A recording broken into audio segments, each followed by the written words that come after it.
Have you ever wondered where Creole cuisine or la cuisine creole comes from? Creole cuisine is defined as a combination of French, Spanish, and African cuisine. The most popular Creole dishes we know today are gumbo and red beans and rice, which of course happens to be Popeye's famous side dish. Now, when we think about African slaves who were heavily influenced by the French and by the Spanish, we think about the Haitian people, my people, peuple haïtien. So, how did Creole cuisine make its way to Louisiana? Well, I want you to know today that if there was no Haitian Revolution, there would not have been what we know today as the Louisiana Purchase. And unfortunately, American history books barely mention Haiti when they explain the business deal that Thomas Jefferson made with the French after the Haitian Revolution. So let me give it to you. Here's the tea. Now, before I tell you about Haiti and how rich we were, I want you to remember the following three names: Napoleon Bonaparte, Toussaint Louverture, and Thomas Jefferson. I have them from left to right. Napoleon was a French military leader. Toussaint Louverture was a Haitian military general, a free man. And Thomas Jefferson was the third president of the United States.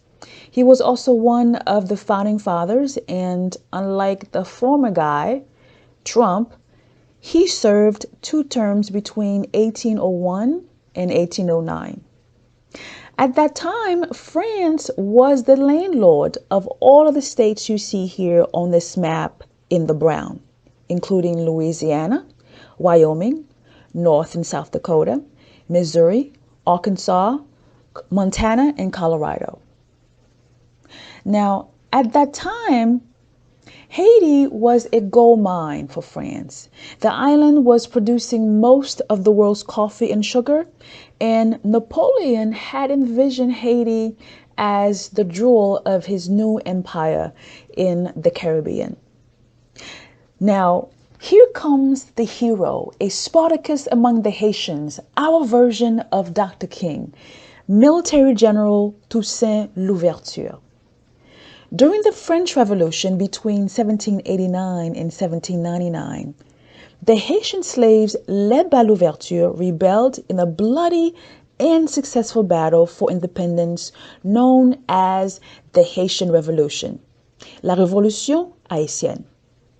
And do you know that American history books whitewash this all-important slave revolt as, and I'll quote, the French's failure to conquer the island? So now France started freaking out because Haiti, as I just mentioned, was a gold mine, and without their control of the island, with all of the coffee and sugar that it was producing, pretty much putting money in their pockets, Louisiana and all of these states in the Midwest were of very little value and of very little use to Napoleon. So what did he do? When the U.S. Congress passed resolutions threatening an American attack on New Orleans, Napoleon realized that he was going to have to fight to keep the land. And with the war happening in England at that time, he felt that he had better use of his army over there back in Europe. And plus, for diplomatic reasons, he also wanted to keep his relationship with the U.S. neutral. Just like our boy over in France does today, Emmanuel Macron, the president of France.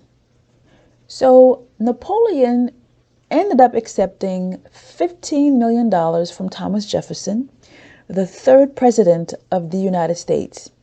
And this real estate sale, known as the Louisiana Purchase, doubled the size of these United States thanks to the Haitian Revolution. So let's talk about the food. After the Haitian Revolution, thousands of whites and free blacks fled to New Orleans, doubling the size of the city's population in just a few months. The Haitians brought with them the spices, the food, the music, the architecture, the culture, all of it. In Haiti, we have what we call Carnaval. In New Orleans, we have Mardi Gras, or Mardi Gras, the way you say in English, which translates as Fat Tuesday. Same thing. And both countries celebrate Mardi Gras the Tuesday before Ash Wednesday. In Haiti, we have Dili ak sauce pois rouge. In New Orleans, we have red beans and rice. Join me next week where I will teach you how to make one of the 5 classic sauces, the tomato sauce. Post your comments and questions below, and I will see you next time. À la prochaine.